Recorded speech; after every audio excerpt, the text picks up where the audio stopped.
Predanost poslu, profesionalnost i stručnost uposlenika Raiffeisen banke vrlo brzo su donijeli i zavidne poslovne rezultate.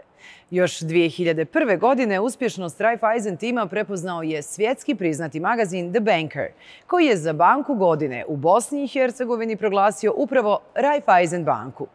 Do sada je ovo priznanje 16 puta dodijeljeno Raiffeisen banci Bosne i Hercegovine, a posljednje 2023. godine. Još jedan ugledni finansijski časopis je prepoznao kvalitet usluga i proizvoda Raiffeisen banke. Britanski Euromoney je Raiffeisen banku proglasio najboljom bankom u BiH 11 puta, a 2023. i 2024. dodijelio joj je priznanje najbolja banka za digitalna rješenja u BiH.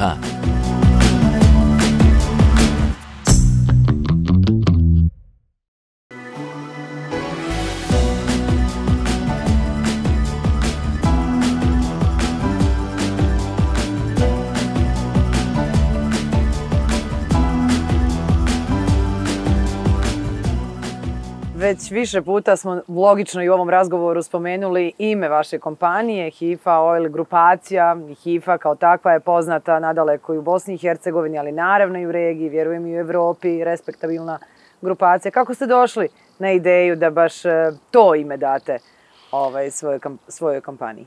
Mnogo puta smo imali pitanje šta znači HIFA u stvari. Ja sam završio poljoprivredni fakultet, ja znam dobro šta je HIFA, u dijelu gljiva, funga. Znači, pomoću HIFA se gljive razmnožavaju, ali HIFA u energetskom smislu je nešto drugo i dobila je ime po akronimu petorice i braće. Prvo slovo H nije bez razloga na prvom mjestu, nego je sa ozbiljnim obrazloženjem. Znači, moja tri brata imaju početna slova H. Hajrudin, Hasan i Husein. I tu je pozicionirano slovo H. Ja sam veznik iz Udin, znači slovo I, moje prvo je, tako je nastala H, I. F je Fahrudin, moj četvrti brat, odnosno peti brat, tako je nastalo H, I, F. A svi se prezivamo Ahmetlići. I kao izvedenica, akronim je nastala riječ HIFA, za koju su nam mnogi, interesantno, van Bosne i Hercegovine rekli da je to nevjerovatno dobro ime. U stvari mi nismo bili ni svjesni koliko dobro smo složili taj prefiks, evo možemo reći, jer smo poslije dodavali drugi riječi, pa je poslije HIFA nastala HIFA Oil, HIFA Benz, HIFA Tank, HIFA Oktan, HIFA Petrol, znači jedan konglomerat HIFA. Svako je imao pravo da koristi prefiks, dodavao je drugu riječ kojim želi da ime svoje kompanije utemelji. Jedan ste od najboljih sagovornika na temu uspješnosti u biznisu. Šta je potrebno za neke mlade ljude koji pretenduju da budu uspješni u nekom polju privrede? Šta je presudno? Da li je to sreća, da li je to ideja, da li je to kapital početni, da li je to podrška nekoga ili nečija da biste vi uspjeli? Ne možemo uspjehe svrstavati po principu sreći.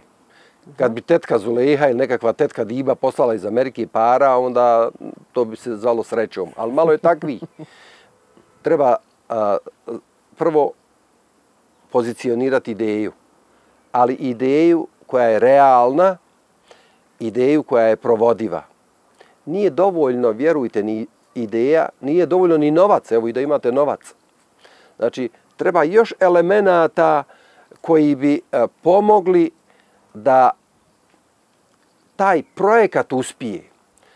Jedan od, po meni, izuzetno važnijih elemenata i detalja je upornost.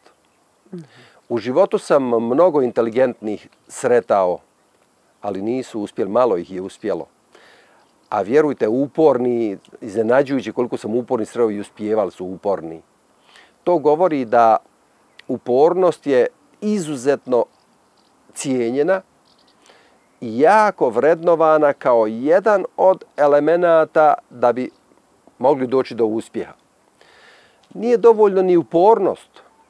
Šta ako ste uporni stalno, a fulate? Znači, vi morate imati osjećaj za procjene. Imati osjećaj za procjene. Nije to knjiški osjećaj. 2 puta 3 je 6, korijen iz, 9 je 3.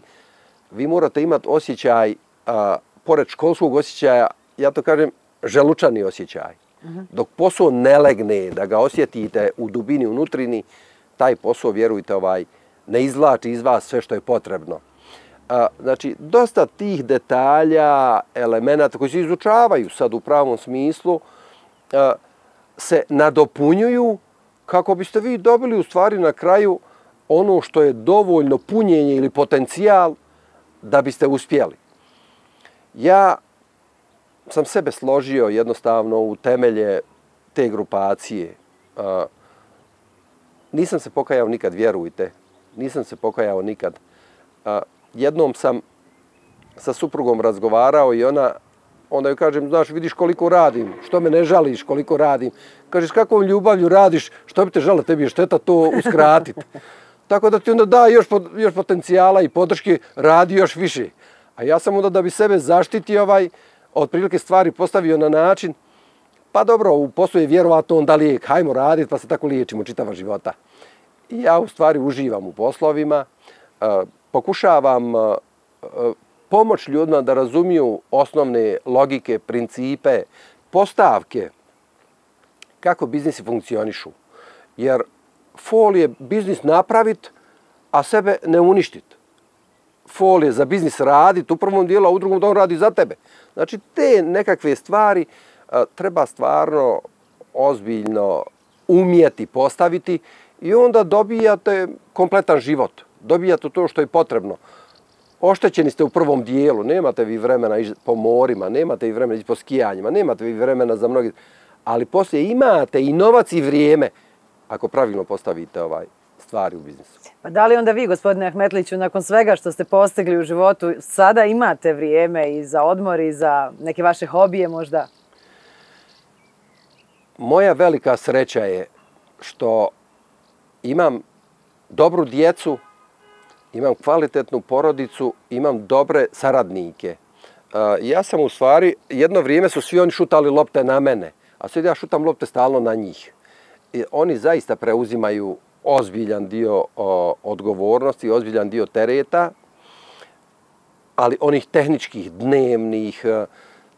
Moj sin nosi velike terete, izazove i sreća je što prihvata to i voli, uživa u tome. Očito je da se i on našao, da li je to genetika, da li je to rast u ambijentu u kojem svi nešto radi i daju doprinos, ali sad mogu reći da imam više vremena. Imam više vremena i vjerujem da ću imati kroz godine još više vremena. Onda je to nešto što mogu reći da ima smisla, da je priča uspjela. U konačnici, kad se šalimo da kažem svi će rata, ja sjedim. Ja posmatram, ja kontrolišem, to je to. Znači, danas sam imao neke prijeme više kurtoaznog karaktera, s vama sam evo danas isto, bez ikakvih opterećenja, jedna lijepa relaks opcija. Ne čujete da telefon zvoni, a kad telefon u biznismena ne zvoni, znajte da stvari funkcionišu. I tu odmah možete znati ko je na kojem nivou u biznisima. Ako u biznismena telefon zvoni stalno, znajte da je još uvijek u operativnom dijelu. Ukoliko telefon ne zvoni, ili ga je isključio, ili je stvarno model posložio. U mene je ova druga stvar, posložio sam sistem, saradnici vode, direktori vode svoje poslove, ja sam na nekom drugom nivou. Kad se spoje ti nivoji, to je onda jedna dobro zapakovana priča. 25 godina dobar komšija. Raiffeisen banka.